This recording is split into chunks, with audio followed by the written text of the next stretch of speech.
Comment transformer des milliers de kilomètres carrés de désert, de sable à perte de vue, en terres agricoles fertiles? Surtout quand il faut nourrir une population qui explose littéralement.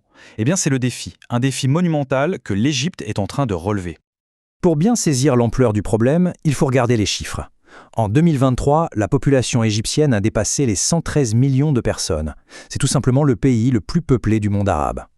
Et voilà où ça se complique. Ce chiffre, déjà énorme, se heurte à une réalité géographique, disons implacable. 96% du territoire égyptien, c'est du désert. Et le pire dans tout ça, la toute petite fraction de terre fertile qui reste, celle qui est concentrée le long du Nil, eh bien elles fond comme neige au soleil à cause de l'urbanisation galopante. Alors la question se pose, et elle est cruciale. Comment une nation peut-elle bâtir son avenir sur des sables mouvants? Ce n'est plus juste une question d'ambition là, on parle de survie nationale. Ok, pour bien comprendre l'urgence de la situation, il faut regarder de plus près les différents éléments qui s'additionnent. C'est une sorte de tempête parfaite qui pousse l'Égypte au bord d'une crise vraiment majeure. Regardez un peu cette croissance démographique. C'est vertigineux. Entre 1920 et 2023, la population a été multipliée par 8. Et ça ne s'arrête pas là. D'ici 2050, les projections montrent qu'il faudra nourrir 47 millions de personnes en plus.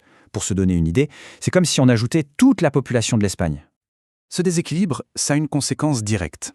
Ça rend l'Égypte extrêmement dépendante des autres. C'est tout simplement le plus grand importateur de blé au monde. Et cette dépendance, elle a un coût colossal, environ 15 milliards de dollars par an. Et cette fragilité, elle est parfaitement illustrée par ce qui s'est passé récemment. Entre 2017 et 2022, 82% du blé égyptien venait de Russie et d'Ukraine. Quand la guerre a éclaté, l'approvisionnement a été coupé. D'un coup. Un choc géopolitique à des milliers de kilomètres de là a menacé directement l'assiette de plus de 100 millions de personnes. C'est énorme. Alors face à une menace pareille, l'Égypte a décidé de réagir. Et pas à moitié. Elle a mis sur pied une solution audacieuse, on pourrait même dire pharaonique, pour se battre contre le désert. Et ce projet, c'est le projet du nouveau delta. Le nom est assez parlant. On parle ici de construire la plus grande rivière artificielle du monde pour irriguer plus de 9200 km² de désert. L'idée, c'est de créer un tout nouveau cœur agricole pour le pays. C'est le plus grand projet de ce type dans toute l'histoire de l'Égypte, pour une zone, tenez-vous bien, de la taille de Porto Rico. Évidemment, une ambition pareille, ça a un prix. L'investissement total est de 9,7 milliards de dollars. Ce n'est pas rien. C'est un pari colossal que le pays fait sur son propre avenir. Bon, mais alors la question qu'on se pose tous, comment on fait pour construire une rivière à partir de rien?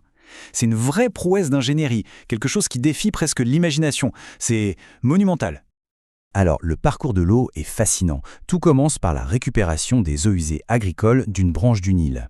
Ensuite, cette eau est canalisée dans une première rivière à ciel ouvert de 50 km. Après ça, elle plonge sous terre dans 10 énormes tuyaux de 3 mètres de diamètre sur 22 km. Puis hop, elle refait surface dans une deuxième rivière de 42 km avant d'arriver à une usine de traitement gigantesque, l'usine d'Al Hommam, qui peut traiter 7,5 millions de mètres cubes d'eau par jour. C'est un système circulatoire complètement nouveau, créé de A à Z. Mais attention, ce projet ne sort pas de nulle part.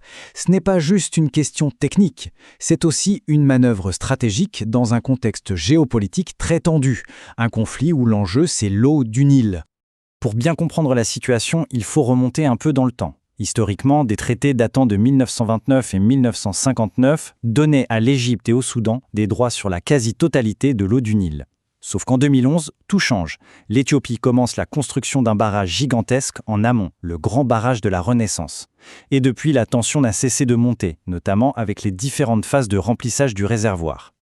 En fait, on a deux visions qui s'affrontent totalement. D'un côté, l'Égypte qui met en avant ses droits historiques, qui fait face à un énorme déficit en eau et qui voit ce barrage comme une menace pour son existence même. De l'autre, l'Éthiopie qui considère que ces traités sont dépassés de l'époque coloniale et que le barrage est absolument vital pour son développement et sa production d'électricité. C'est dans ce contexte hyper tendu que le projet du nouveau delta prend tout son sens. Pour l'Égypte, c'est devenu une question de sécurité nationale. Malgré tous ces défis, qu'ils soient techniques ou géopolitiques, le projet du nouveau delta, lui, avance. Et il avance vite. Regardons un peu où en sont les travaux. Des progrès sur le terrain sont vraiment visibles. En mars 2023, la partie de la rivière à ciel ouvert, donc sur 114 km, était déjà achevée à 65%. Et l'installation des énormes tuyaux souterrains en était à 35%. Le projet avance vraiment à grands pas, on voit le paysage se transformer presque sous nos yeux. Et les bénéfices attendus de tout ça, ils sont tout simplement énormes. On parle d'une augmentation des terres agricoles du pays de 23%. C'est gigantesque. Ça pourrait créer jusqu'à 5 millions de nouveaux emplois, aider à doubler les exportations agricoles et bien sûr renforcer la sécurité alimentaire du pays. De nouveaux complexes industriels pour transformer ces produits sont même prévus. C'est vraiment toute une nouvelle économie qui pourrait voir le jour. Et pour qu'on se représente bien l'échelle, plus de 1000 km² de nouveaux champs, souvent de forme circulaire, ont déjà été préparés. Ça représente une surface 20 fois plus grande que Manhattan, 20 fois Manhattan. Au milieu du désert, prêt à être irrigué. Les images satellites sont juste incroyables à voir. Au final, ce que fait l'Égypte, c'est bien plus que construire une rivière. Elle est en train d'essayer de redessiner sa propre géographie pour garantir son avenir.